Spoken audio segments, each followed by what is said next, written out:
Gators Breakdown episode 51 is ready to go, and we finally have the triumvirate back for the first time in a little while.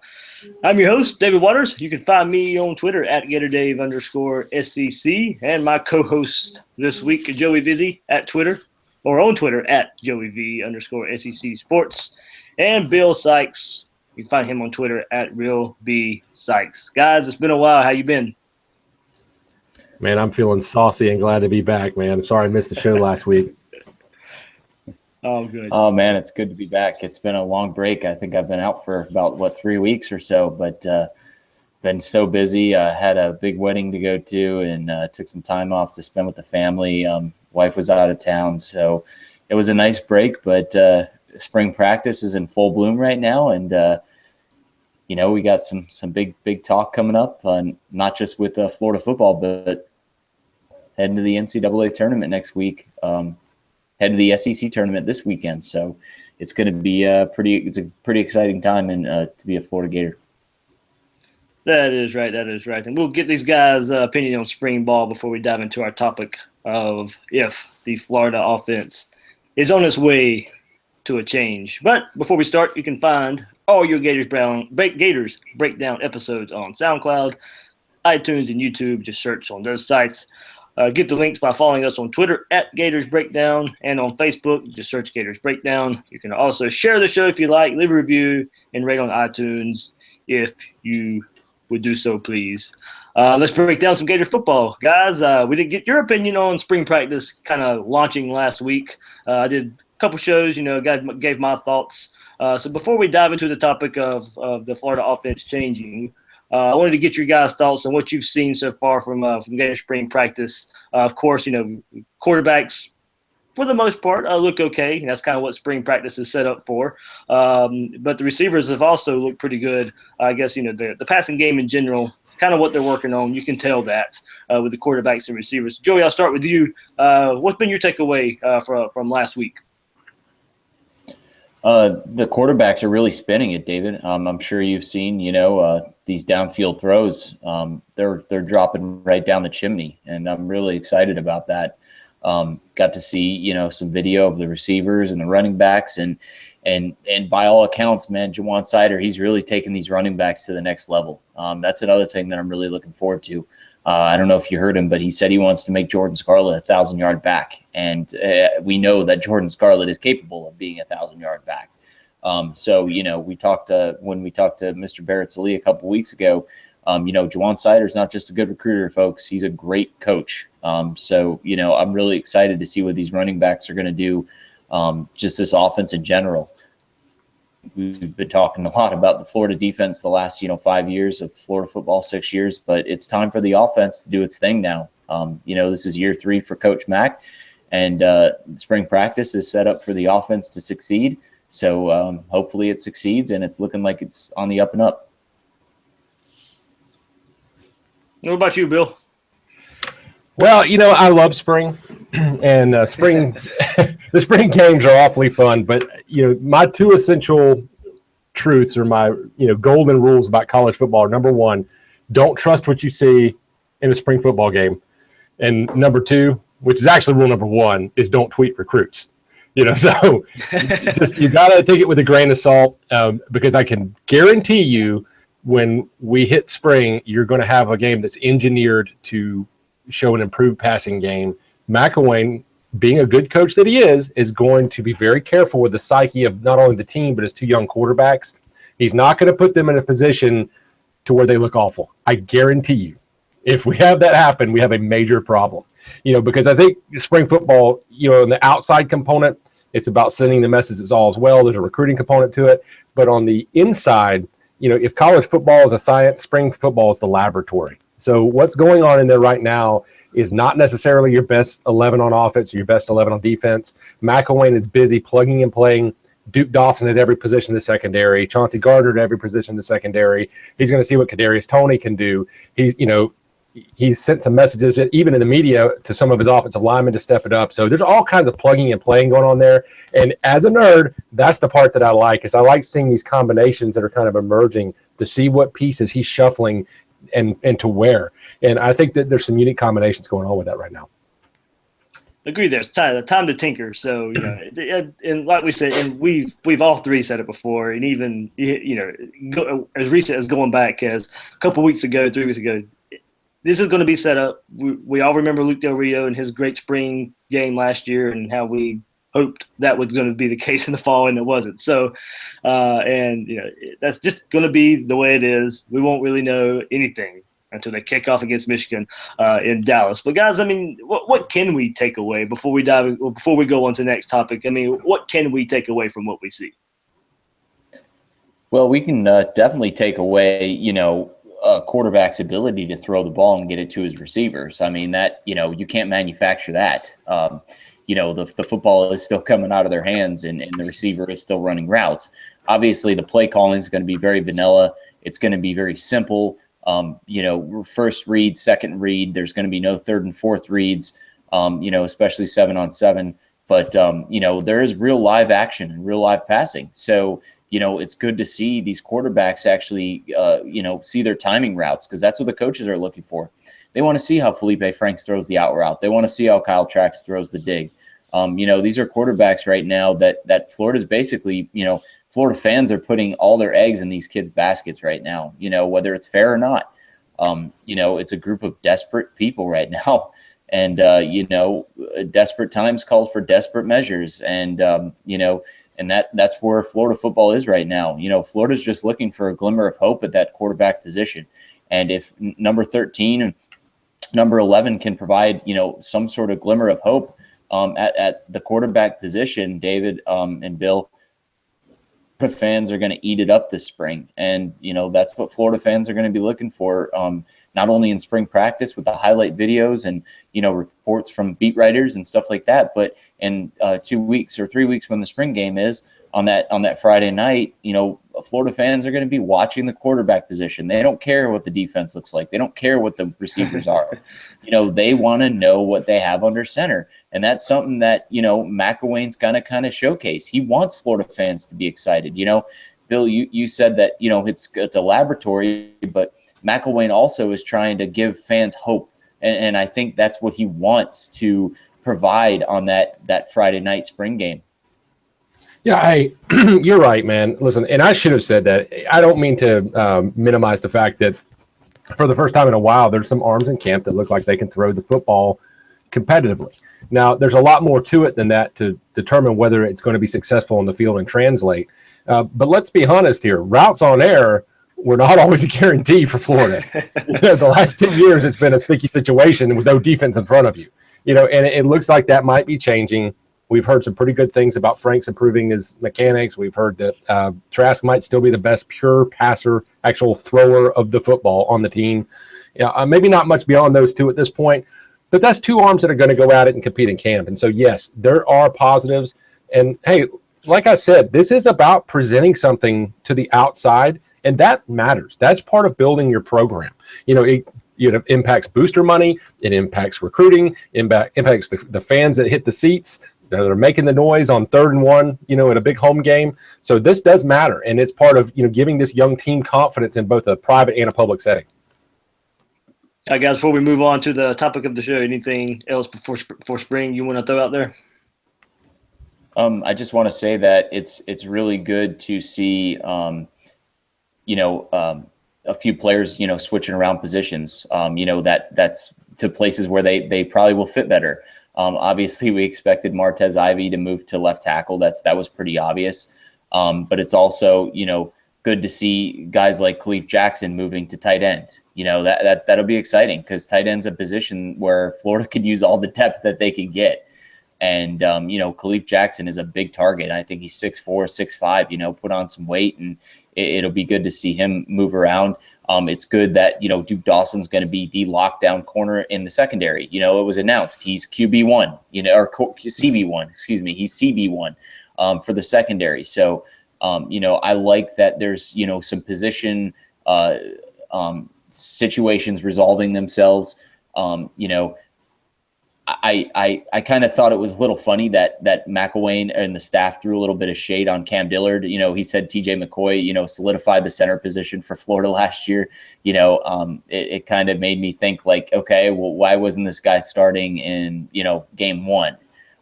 He was on the roster. He was the backup. So why wasn't, what were the coaches missing that maybe TJ McCoy could help the offensive line play a little better? Because if our eyes don't deceive us, the offensive line looked a heck of a lot better with TJ McCoy at center for, the time he was there. So should this kind of be an indictment on maybe Mike Summers for missing that, previous to him getting the start due to injury? I don't really know, and also the Martez Ivy thing. We just found out that David Sharp's legally blind in one eye. How can you play? I mean, seriously, this isn't something that was missed. I mean, how can you play left tackle in the Southeastern Conference when you're legally blind in one eye? When you're protecting a quarterback's blind side? I mean, these are questions that are kind of making, raising my eyebrow this spring, I noticed you said eyebrow, not eyebrows. That's my good eye. Yes, the one I can see out of. But these are things that really make me wonder what the hell kind of a coach Mike Summers truly is. He missed on, a few things. I mean, Martez Ivy won SEC Player of the Week as a left tackle and as an offensive guard. I mean, the kid can play. Why wasn't he playing left tackle? Were we just giving seniority to Sharp because he was a junior? These are questions that, got me thinking, like, what was going on with the offensive line? Because I really think that this offensive line could have been a lot better this year had things been noticed earlier in the season. Yeah. Bill, I don't know. Before you follow up. Yeah. Okay, go ahead. Before you follow up, because I want you to talk about this too, because I've talked about it, but you can, and both of you can expound on it if you want to. But I'm being asked about Dre Massey and how he fits in from what we've seen so far. Of course, non-contact during the spring, but even McElwain's pre-spring press conference, he threw out kind of where I was led to believe that Massey was even more of a bigger part of the offense than I at first thought. Yeah, I mean, we won't know. I mean, it's an easy fallback, to say, oh well, things would have been great with Dre Massey, but that guy's just like everybody else on that offense. He's got to show me. I mean, the guy hasn't done anything yet. Just like a lot of them, and that's not to say the potential is not there, but right now it's just kind of optimism and hope.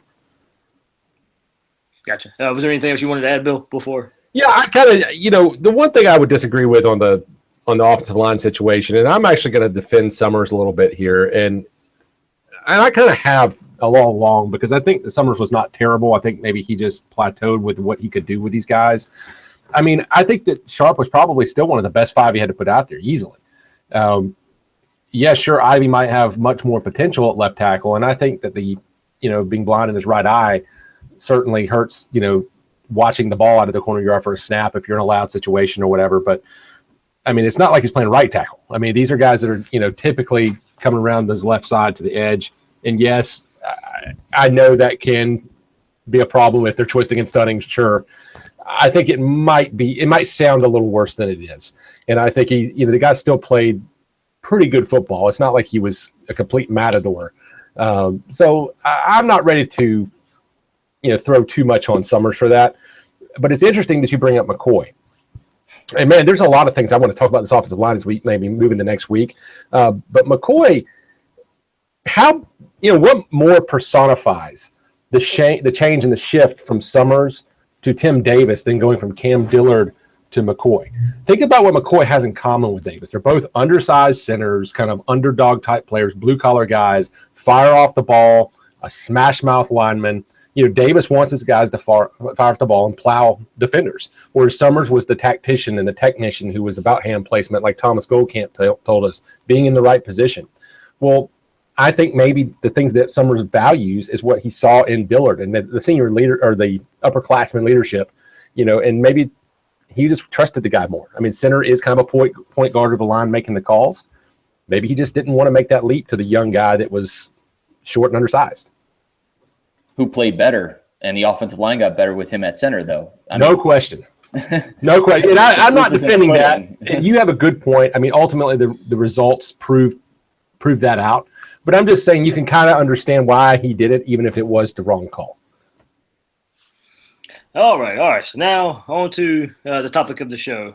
Bill, you tweeted over the weekend, quote, UF must work to sign more blue chip prospects, but its 12 sub 4-star recruits, which are the 2 and 3-star recruits from the 2017 class, are the fewest in 5 years.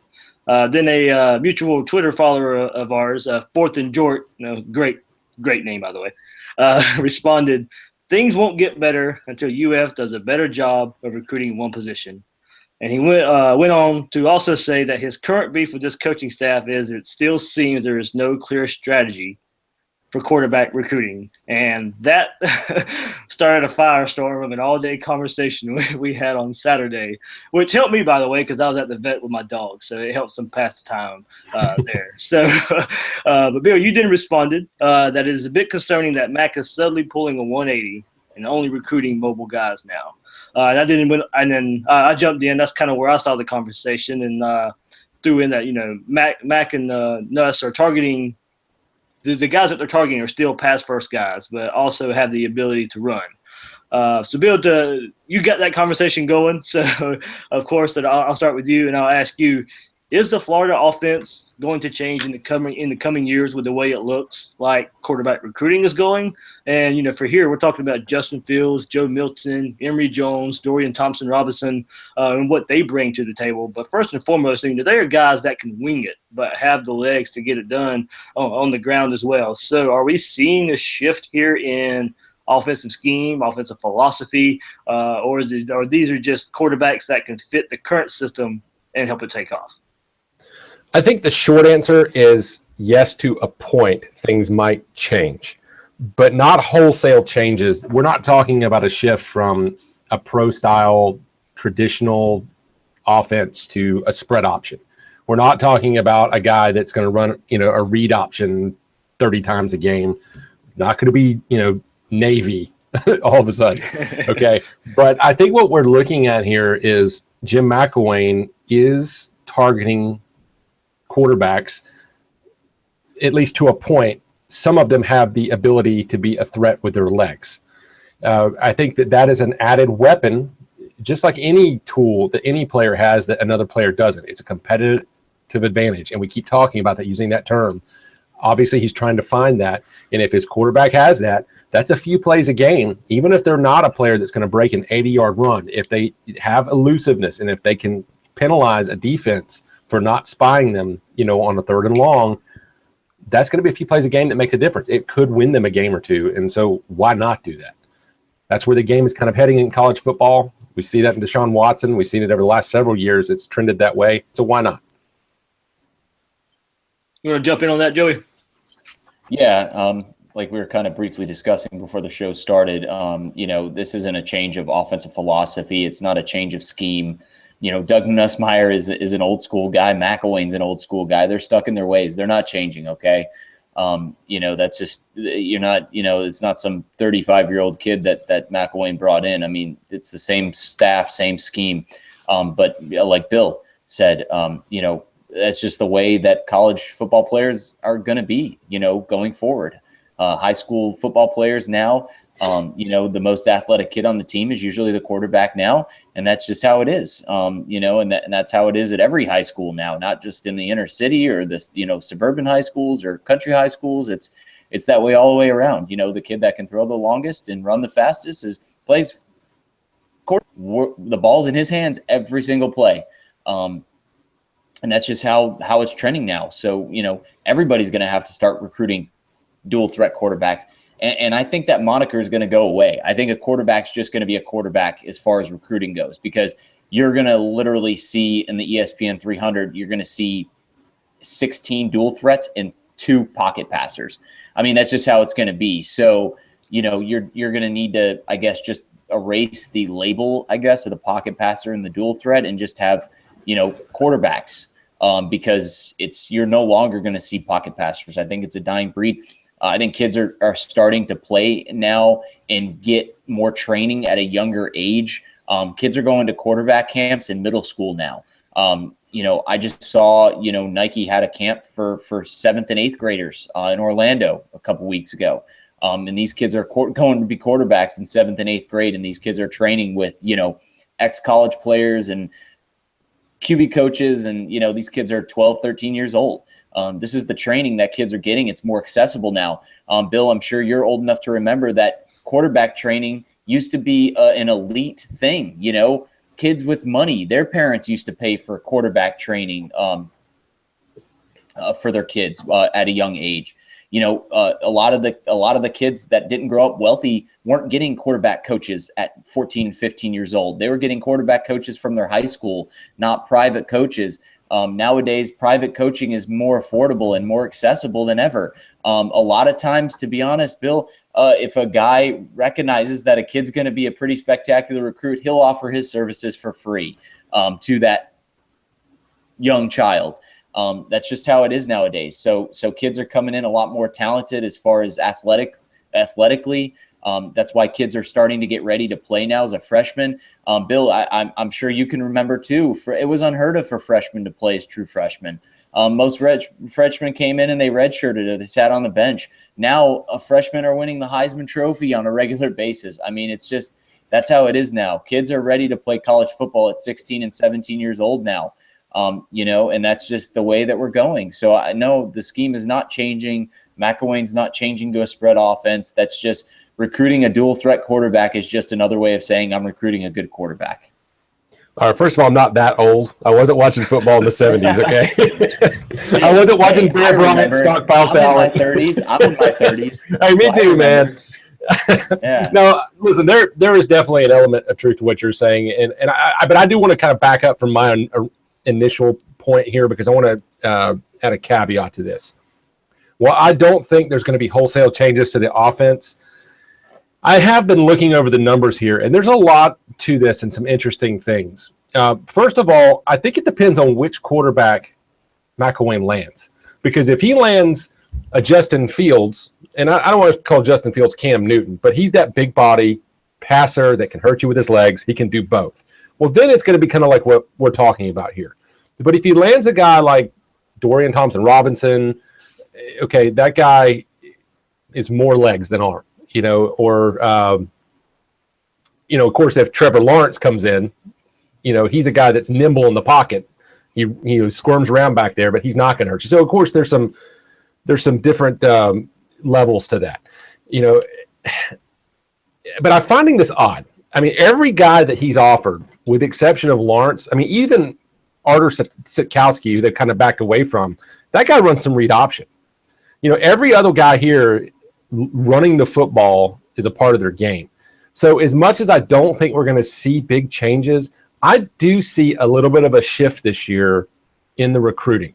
I think we've also heard some rumors about them going after a couple of these quarterback transfers, that are running quarterbacks. I think it is a possibility. Changes the transfer rule. That's the only way Florida can get a grad transfer right now. Right now they're just kind of keeping them warm, because they've got to in case it happens. But I don't think they necessarily do that and go that route. But I think there could be some change here. You might see him looking at Alabama and what they did this year, and looking at Clemson, and there might be a shift. I mean, there could be something to this more than just this guy can take off and run here and there, a la Aaron Murray. I think it could be more than that. Yeah, I think what you're seeing is you can, with these guys, you can definitely install some of it. You can install a package. I mean, we saw, and I don't know why we didn't see it more. I go back and look at, Austin Appleby against South Carolina. There was a couple of times where they ran the read option. He had a long run of 33 yards in that game. Granted, he only gained like another yard the rest of the game. So, but there was one big play in that game where early in the game where Florida's driving, and I think one of their first scores where that 33-yard run on a keeper from Austin Appleby, really caught South Carolina off guard. I thought we would see more of that moving forward, and we never really saw it again. From the Florida offense. So we definitely know, it's not necessarily a hard thing to install there for the Gator offense. But, you look at the guys, and I named the names earlier, but, Justin Fields runs a 4.5. He's 6'3", 221. Bill, you mentioned kind of the Cam Newton-like body. Runs a 4.5. I mean, that size and run that speed, yeah, you'll definitely use those legs when given the opportunity. Emory Jones, 6'3.5", runs a 4.69. You mentioned Dorian Thompson-Robinson. Joe Milton, another 6'4", but probably the slowest guy of the bunch, who's been clocked at 4.8. And then another guy you guys brought up, and we'll have to see how the grad transfer thing plays out. But the name that was brought up late last week was Thomas Sirk, a Duke grad transfer. I mean, he relies on his running skills a good bit. I don't want to do Achilles tear. No thanks. Yep, there you go. You read my mind. Yep, he's suffered 3 Achilles tendon tears over his career. Missed 2 full seasons because of them. And some say he even kind of lost his job at Duke after the injuries. But when healthy and on the field, Sirk in 2015 threw for 2,624 yards, running for 809 more, scoring 24 total touchdowns. So he passed for 16 and rushed for 8. And I also think, so there's potential targets right now, but how do they fit in the Jim McElwain, Doug Nussmeier offense? Really, the only thing we have to go back and look at is a guy who can wing the ball, maybe as good as we hope they can, and run. You have to go back and look at Will Grier. 36 attempts, 116 yards, had a long of 38 and 2 touchdowns. Against Kentucky, Will Grier rushed for 12 times for 61 yards. So, there were times when Will Grier would take off. There was bootlegs, fake handoffs with bootlegs, a couple times with the read option there. So I think if we go back and look at Greer's, the games that he played, that might be more of what we're kind of talking about with these quarterbacks in this offense. All right. It's funny you brought that up. There's a couple ways to look at this statistically. And I'm going to be honest with our listeners here. This is very difficult to get a read on statistically. Yeah. Unless you're shopping with Jim McElwain and his wife at Belk, and he's being honest with you, and he's had a few drinks, and he really wants to share his heart of hearts about his quarterback recruiting philosophy, it's difficult, and I'll tell you why. I went back and looked back to 2007, it showed all his years as an offense coordinator, head coach. Well, he had Tom Brandstater 1 year at Fresno State, didn't recruit the guy. Then he had John Parker Wilson at Alabama, didn't recruit the guy. 2 years of Greg McElroy, didn't recruit the guy. Then he had 1 year of A.J. McCarron, who I imagine he did recruit at Alabama, but then left. And the guy had, that was Alabama. They had their system. He had success afterwards. Then he goes to Colorado State and gets Garrett Grayson for 3 years, but again, he didn't recruit the guy. Then he comes to Florida, has Will Grier, Trayon Harris, didn't recruit the guys. Well, then he switches to Luke Del Rio and Austin Appleby. He recruited him to transfer, but again, didn't recruit him out of high school. And so really, this is the first year we're going to get to see Jim McElwain coach a guy he recruited to a program since the 1 year of A.J. McCarron. Before that, there really was nothing at all where you had a guy that both recruited and played for him as either coordinator or head coach. Now over that time, those guys averaged 2,840 yards of passing per year and only 50 net yards rushing per year. So even though we don't really know what it looks like necessarily year over year with his guy in place, we know that the results of the people he has playing for him typically are pocket passer numbers. 2,800 yards passing, you're going to run a little bit and get sacked. I mean, I'm not saying that's a negative, but that's just what happens to pocket passers. So it's very difficult. But then you look at the guys he's recruited, and you see another side of that. And from 2015 to 2017, he offered 11 players that 24/7 Sports rates as a dual threat quarterback. But when you look at the players he's brought in, you've got Luke Del Rio, you've got Austin Appleby, you've got Kyle Trask, Felipe Franks, you've got, I guess we could count Josh Grady, but he threw 5 passes in his career. Kadarius Toney is not going to be a quarterback for long, and then Jake Allen. So even though he has pursued these guys since he's been here in Gainesville, none of them are showing up. And so I don't really understand that. I think it's more so because they look at his scheme on film, and a lot of these guys, think that their running days are going to be over in his offense. I think that might be a factor because, more intelligent now, Bill. These kids are having people that are educating them on how to choose an offense to go to when they pick a school. They're not just choosing a coach or a school or, friends. They're choosing. These guys are watching film at high school level. They're watching how a team plays in their bowl games right before signing day. They're watching how offenses look all year round. So maybe his offense is kind of scared away, the dual threat quarterback. But now, it seems to be maybe he wants to run a little bit more, but the scheme, like I said, is still not going to change. But with Joe Milton, we talked about him running only a 4.8. Bill, what'd you say? He had 50 yards rushing this past year? Yeah, that's right. He really doesn't run the ball. He can. The guy can run. He just doesn't.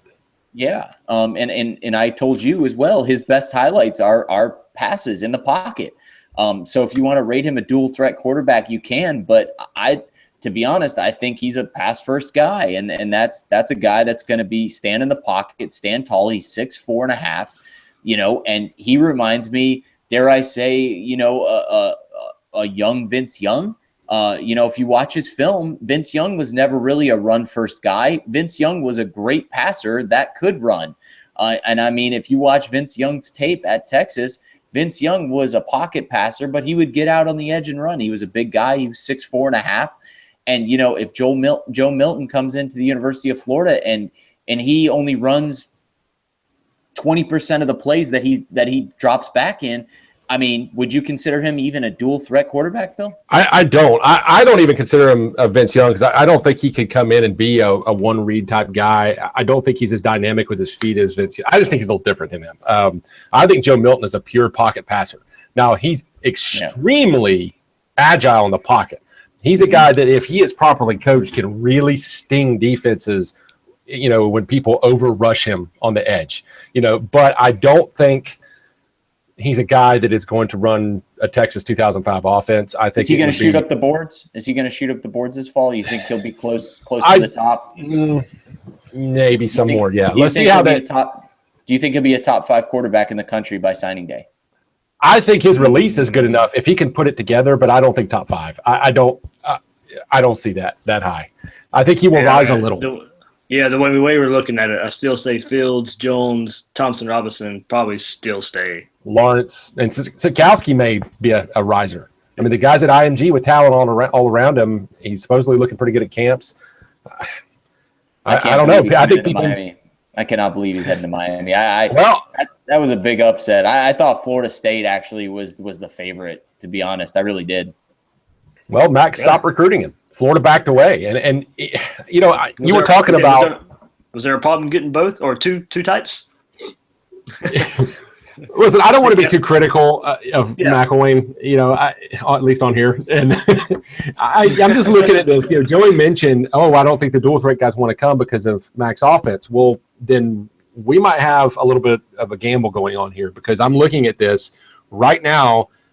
24/7 shows 5 quarterbacks with offers extended right now. 2 of those. Well, actually, I'm counting 2 of those, so it'd be 6 total, but 2 of those are pro styles, with one of them being Sikowski, who Florida dropped. They backed off, and then he commits to Miami. The only other pro style guy they've got on the board right now that they haven't offered, who's Trevor Lawrence, who's already committed elsewhere. I don't think he's coming. And so now you're looking at Emory Jones, Justin Fields, Dorian Thompson-Robinson, and DeKerion Joyner. Well, of course, you've got Joe Milton waiting in the wings as a pro style, but right now he's all in on the dual threat quarterbacks. So now the question is, can he get what he wants? Yeah, so my point earlier with my argument, or should I say my point, was that I don't think there's much difference between a dual threat quarterback and a pocket passer now, Bill. I just think that the pocket passer label is dead, and I think that everybody's almost a dual threat because even the guys that are flat-footed are even starting to run a little bit more. Yeah, I know, man, Justin Fields and DeKerion Joyner are very different quarterbacks than Emory Jones and Dorian Thompson-Robinson.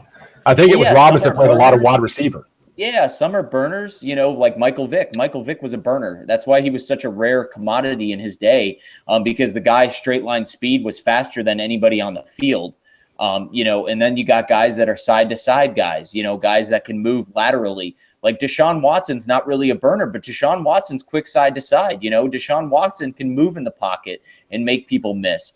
So there is different types of quickness. How do you determine what's better?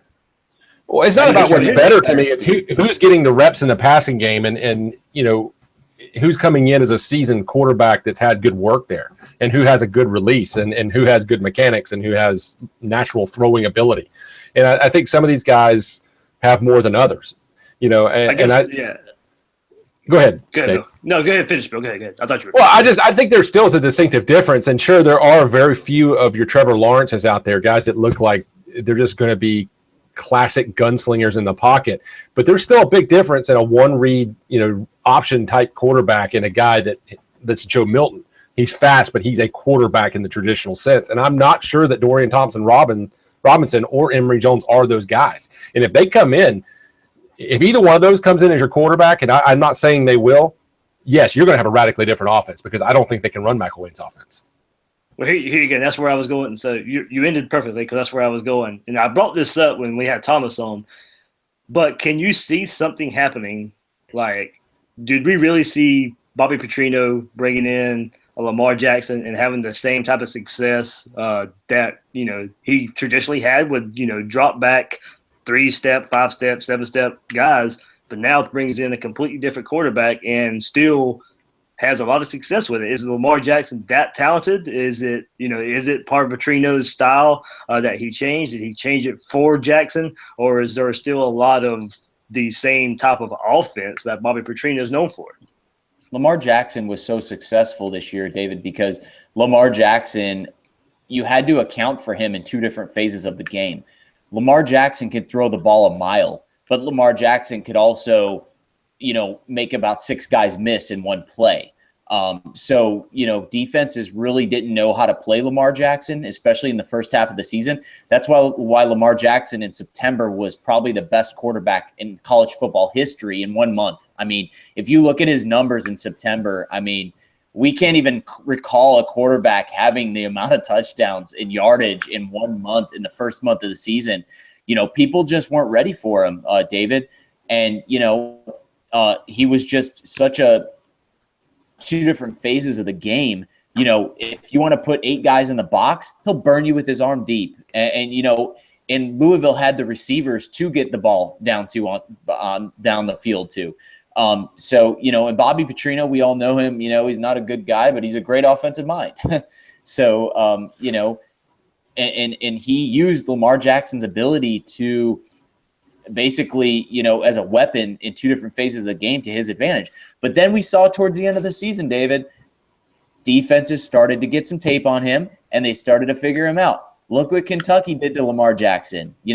Kentucky had a whole season of tape on Lamar Jackson. What, he fumbled the ball 4 or 5 times in that game and threw 2 interceptions? It was incredible to see teams kind of stacking up. And not only a lot of times, David, I kind of watched that game. There was a few plays where I pressed pause and I kind of watched them over and over again because I wanted to see what the heck Kentucky was doing that was, so much different. Kentucky used a lot of schemes in their blitzes. They would look like they were going to send 4 guys and they would back off 3 and send 1. And Lamar Jackson, I think, is processing, mentally. I don't want to cast aspersions on Lamar Jackson, but I don't think he processes information as fast as, say a Deshaun Watson does or like a Jalen Hurts. Guys that are kind of cerebral in the approach. Lamar Jackson had success based on his athleticism and his big arm. And basically Bobby Petrino simplified an offense for him and used it to his advantage. And Kentucky kind of baited Lamar Jackson into making some terrible decisions. And, and that's how I basically broke down, his success this year. And in Florida, I don't see Florida going after a guy that's not cerebral, Bill. I think you can attest to this. Maybe we can look at the guys that Florida is targeting right now. I think McElwain's a smart enough guy and Nussmeier's a smart enough guy that they not only want a guy that can move, but they want a guy that can break down a defense in a film room and pick apart a defense and recognize the scheming of the blitzes and recognize the baiting. And we heard Jalen Tabor talk about this last year when Kyle Trask was in camp earlier in the year last year. He said that, T said that he baited me. You remember on camera, he said, I was trying to bait him and he baited me. That was a freshman, a true freshman right out of high school that didn't even start for his high school team. These are the guys McElwain wants. He wants cerebral guys, whether they're dual threat or pocket passer guys. Yeah, I think the Kyle Trask situation probably deserves a little more as we go forward in this show if we have time for it, Dave, because there's some issues with that too. But I mean, and I definitely agree. I think that Mac is going to want a cerebral quarterback because of the system he runs, and it requires some reads. My question is, if he wanted this element in his quarterbacks, why did we not take 5 or 4 of the quarterbacks that were rated ahead of Jake Allen last year in the state of Florida? I mean, when you have a guy named James Blackman down in the muck at Belle Glade that can do both and be that guy, you had N'Kosi Perry. I talked to Luke Stampini from 24/7 Sports and asked him, was there a dual threat guy that Florida could have chased last year and landed if they had wanted? And he said, Ocala, N'Kosi Perry that ended up with Miami, was probably one of those guys, was a dual threat 4-star quarterback right in the backyard of Gainesville, and he didn't take him. And I guess I'm just having a hard time wrapping my mind around. The cerebral thing comes in, Bill. What we don't know. What if he couldn't break down film? What if the coaches talked to him about dissecting a play? Maybe not, but I mean, there's also Kellen Mond that was rated ahead. There was, Mac Jones that went to Alabama. So you got Texas A&M, Miami, Alabama, and Florida State landing quarterbacks in the state of Florida last year ahead of the one that Florida took. And, cerebral or not, he didn't exactly impress physically.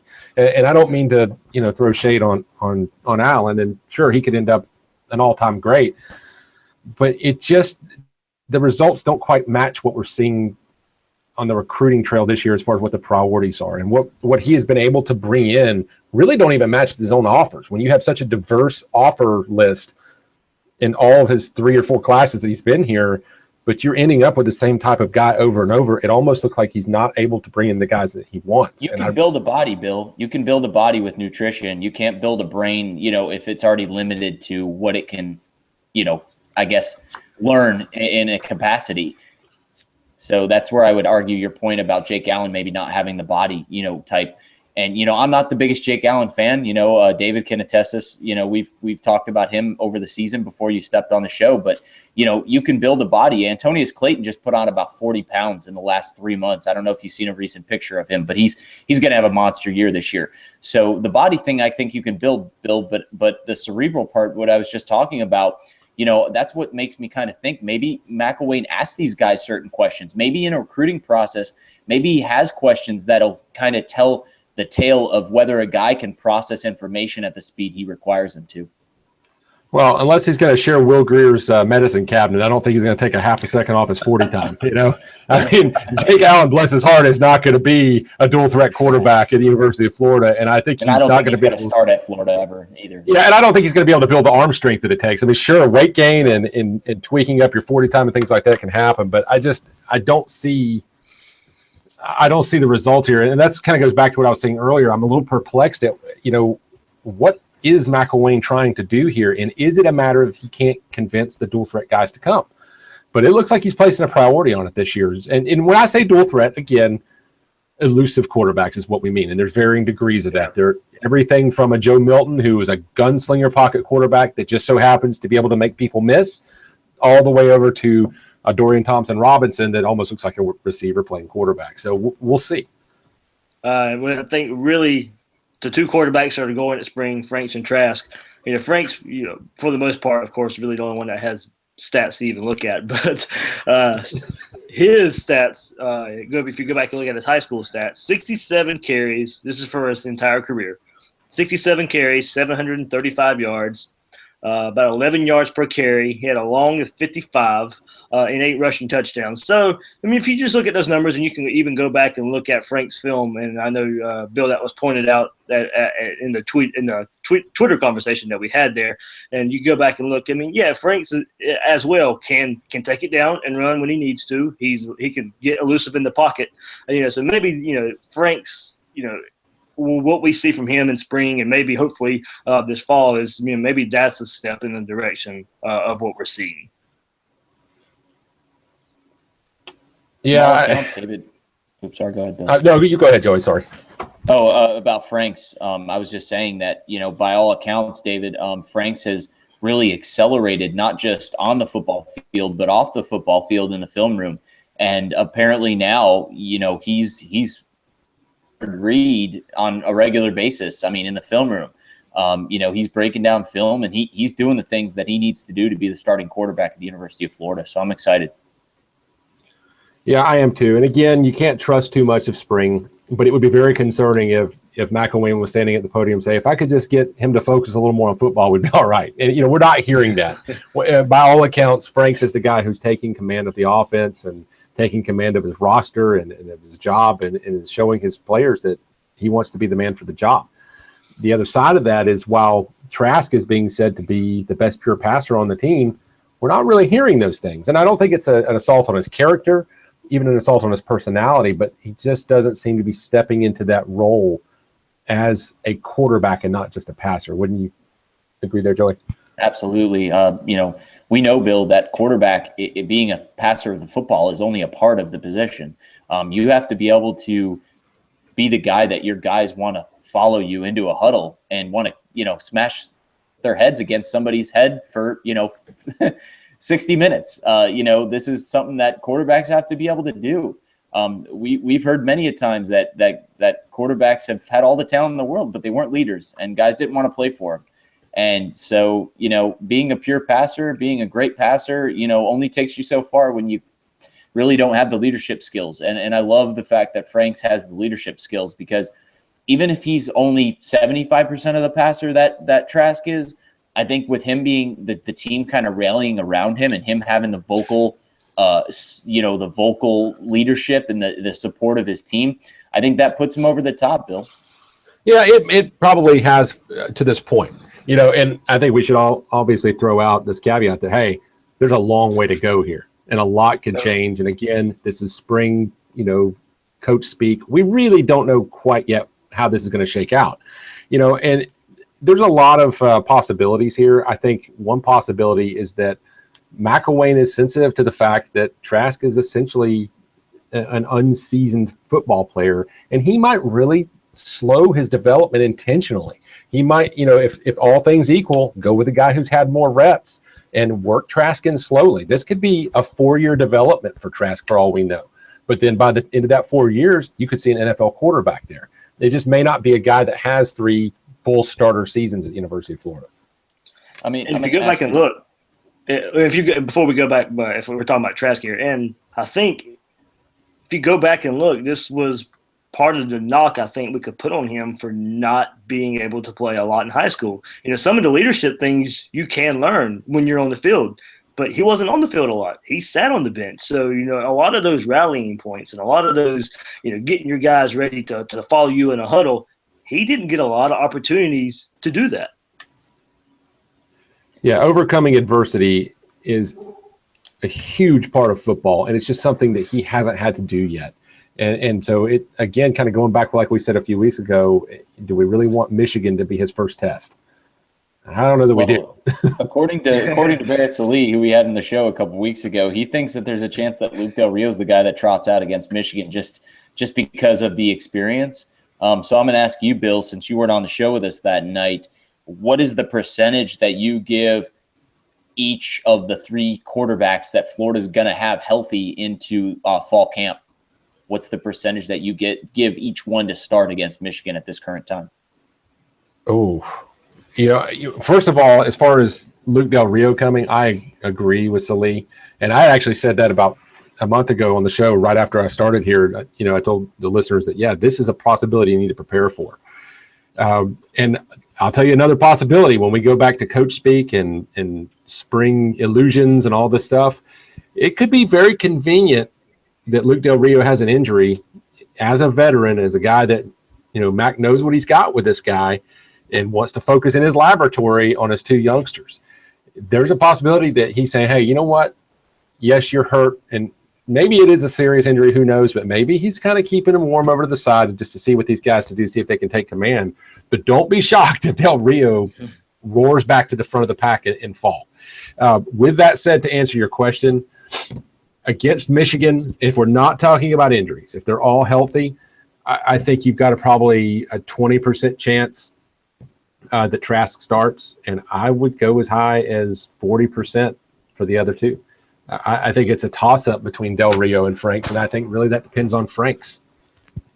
And see, I was thinking the same thing you just said about, and this kind of, after the Arkansas game, I think the injury to Del Rio's shoulder was a very convenient way for McElwain to kind of get rid of him. I think that McElwain loves Del Rio as a person, but I think McElwain's smart enough to know that Del Rio is extremely limited in what he can do. And I think Del Rio's confidence after that knee injury, Bill, was just completely shot. He looked like a completely different quarterback after his knee got bent. And whether it was jitters, him being nervous about getting another knee injury, or maybe he just didn't have confidence in that knee holding up, I don't know. But, after that Arkansas game, McElwain even admitted that he should have pulled Del Rio in that game. And then conveniently it's announced the next day, that Monday, that Del Rio is out for the foreseeable future with a shoulder injury that he played with in that game. And all of a sudden, magically, he's healthy for the bowl game. We heard that he was the backup quarterback for the bowl game. And then all of a sudden he miraculously needs shoulder surgery for the spring.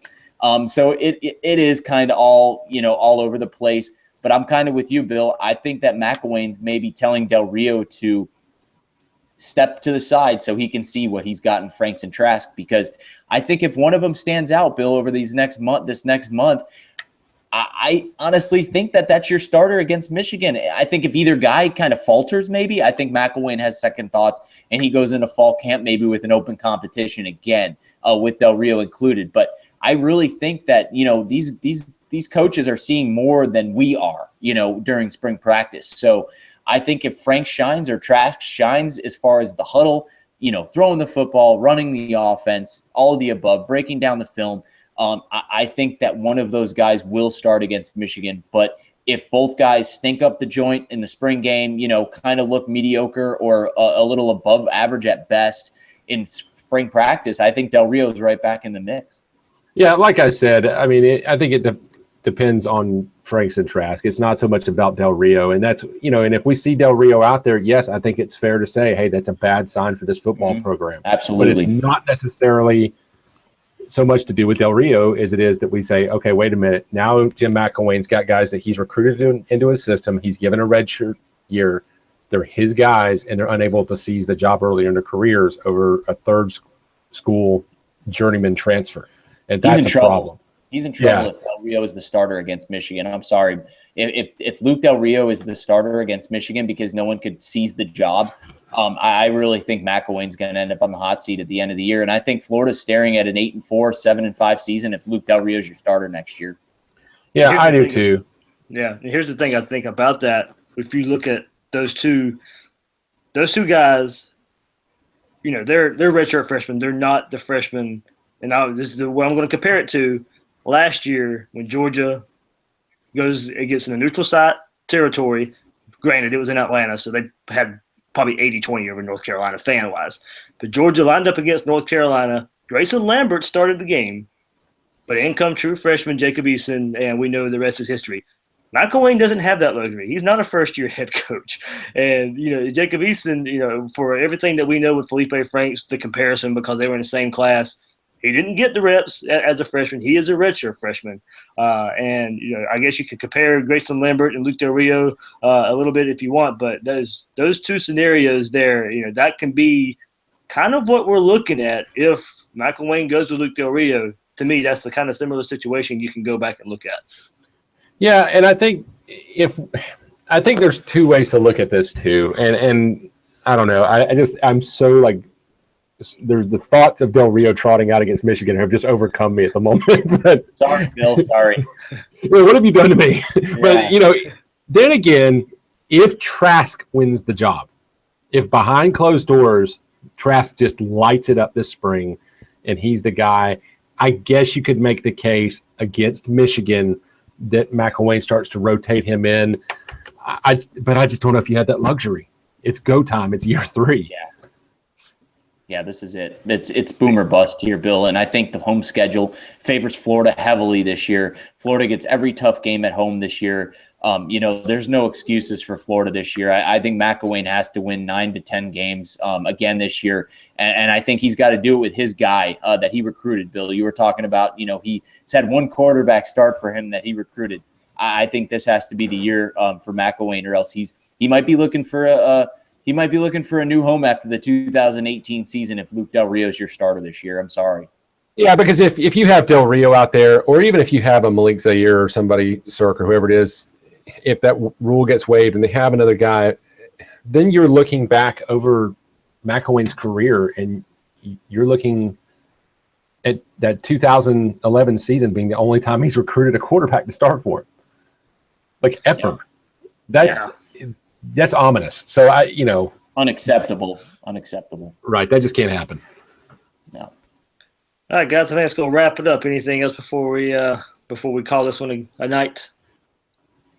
I just want to thank all the Twitter followers out there. They have been awesome. One guy that kind of stirred the conversation that I wanted to mention earlier and I didn't was Malik Grady. He had mentioned that he would be more concerned about the shift in offense if Mac didn't already have 3 recruited pocket passers. And while I didn't bring that up earlier, that was one that really got my wheels turning. So thank you guys all for the follows and the discussion. It's been so much fun this week. Yeah, before that, it was Z Dolan 719, Fourth and Jort, BD Roberts 816, JJ Gatorman, and Malik G. Of course, that's kind of where the everybody had dealt with that conversation with Bill and I on Saturday. So yeah, that was fun, and that's what got this topic started. Yes, I just want to say about a topic we didn't really hit on tonight is Gator basketball. Florida's primed to be probably a 4 seed in the NCAA tourney, the 2 seed in the SEC tourney, and it looks like Florida's probably going to have the revenge against Vanderbilt on Friday night. Vandy plays Texas A&M on Thursday, and Vandy will probably win that game and face Florida at 7 p.m. Eastern time on Friday night. So it's going to be Florida's chance to kind of right the wrong of going 0-2 against Vanderbilt this year and kind of, bursting Florida's chances for, being a 2 or a 3 seed. So, I think Florida gets the revenge. I think Florida beats Vanderbilt. Florida probably ends up playing Arkansas on Saturday due to the seeding. And I'm looking for a Florida-Kentucky rematch in the SEC tournament championship on Sunday. Yeah, they win that, they still might sneak in that 3 seed there. So hopefully so. Yeah, I think if Florida wins the SEC tournament, I think they're guaranteed 3 seed. I think that's a lock.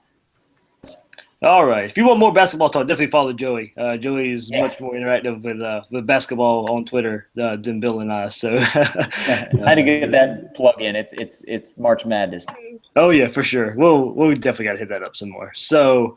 That's it for this show. Thank you guys for listening. Remember to subscribe and share on iTunes and leave a review if you enjoy Gators Breakdown. Find us on SoundCloud, YouTube. Follow me, Dave, on Twitter at GatorDave_SEC. Joey at JoeyV_SEC Sports. And Bill Sykes on Twitter at RealBSykes. So this is Gators Breakdown. Thank you guys for listening.